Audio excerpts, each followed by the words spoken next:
But we just have to understand that when a transformational figure enters the fray, you got to pause and then isolate and compartmentalize and give them the love that they're due. And in this case, it belongs to Caitlin Clark. There's only one that can do what Caitlin Clark did. Bring all those eyes. For pure basketball purists, there's nobody like her.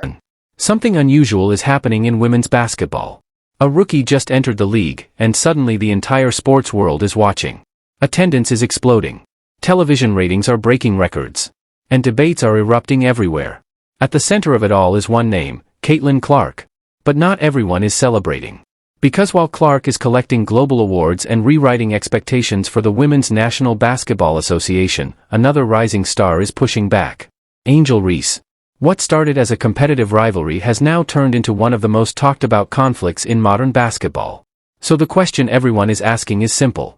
Is this the rivalry that will define the future of the WNBA, or is the media fueling a story bigger than reality?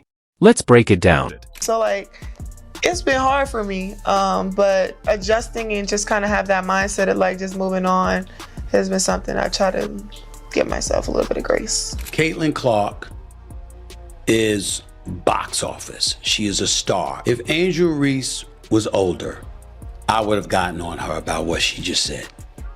Because I would have been like, how naive can you be? But she is young. She's only 22.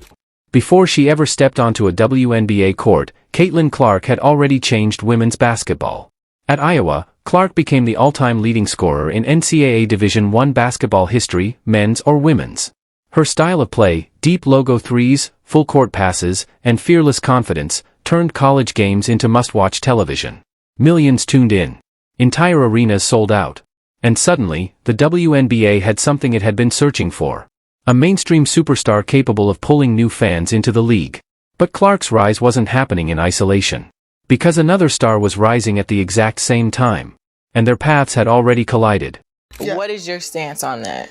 So, my whole thing was when I got drafted, number 7. So I'm cool. The pressure is not even on me because I'm drafted 7, so the pressure shouldn't be up there. So I'm all right, cool, I can just hoop.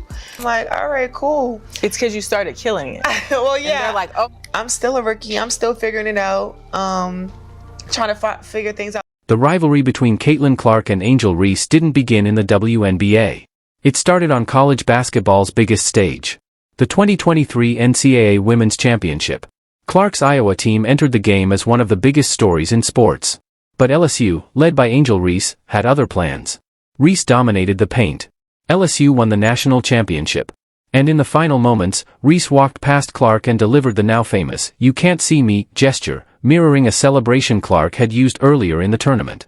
The clip instantly went viral. Some fans loved the competitiveness. Others criticized the moment. But one thing was undeniable. A rivalry had been born. Angel Reese spoke to the media. She didn't speak to the media after the game against Caitlin Clark, but a member of the Chicago Sky, the national title winner at LSU, and she talked about where all this attention started with her and Caitlin Clark. In the 2024 WNBA draft, the rivalry entered a new chapter. Caitlin Clark was selected number 1 overall by the Indiana Fever. Angel Reese went 7th overall to the Chicago Sky. Immediately, media outlets framed the matchup as the next great basketball rivalry. Magic versus Bird. Jordan versus Thomas. Could Clark versus Reese become the WNBA's next defining storyline? But once the season began, something interesting happened. The conversation started shifting. Because Clark wasn't just adjusting to the league. She was transforming it. Clark's rookie season quickly became one of the most talked about in WNBA history. She set multiple rookie records, including assists in a season. She helped push the Indiana Fever back into the playoff conversation. And more importantly, she changed the economics of the league. Games featuring Clark regularly became the most watched broadcasts of the season. Arenas sold out. Merchandise sales surged. Even opposing teams moved games to larger venues when Clark came to town. For the first time in years, the WNBA was dominating sports headlines. And Clark's popularity was a major reason why. But success at that level brings something else. Attention. Pressure. And criticism. More history for the Fever rookie. At this point, continue to be myself, and I think a lot of good will come from that. Angel Reese was also having a strong rookie season. Known for her relentless rebounding and high energy, Reese quickly became a key piece of the Chicago Sky. But as Clark's popularity exploded, the narrative began shifting. Media coverage increasingly focused on Clark. Some fans framed the Rookie of the Year race as already decided. And Reese pushed back. In several interviews, she emphasized that the attention surrounding women's basketball didn't come from one player alone. Her comments fueled online debates. Supporters argued she was defending the contributions of many players. Critics accused her of targeting Clark.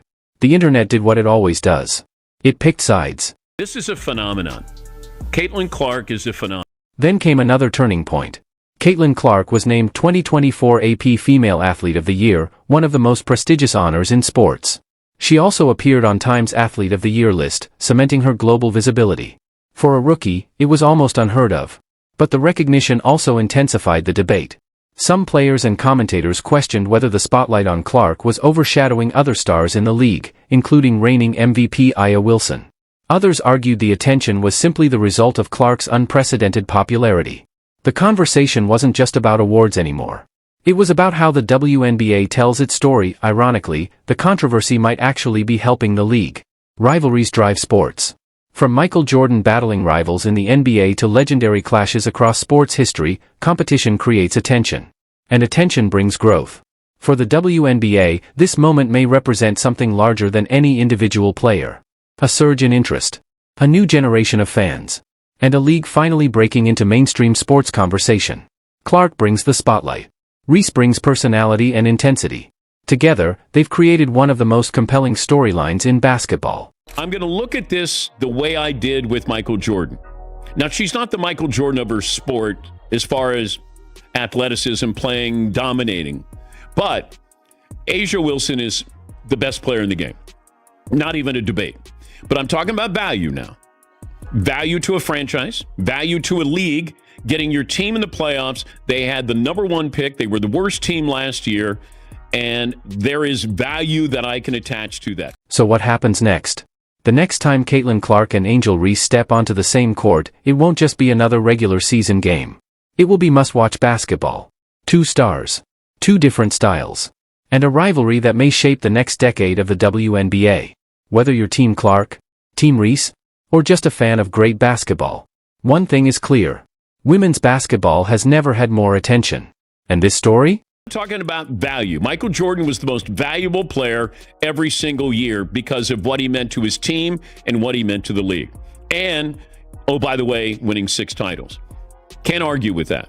Caitlin Clark may not win titles. Las Vegas is still a great team.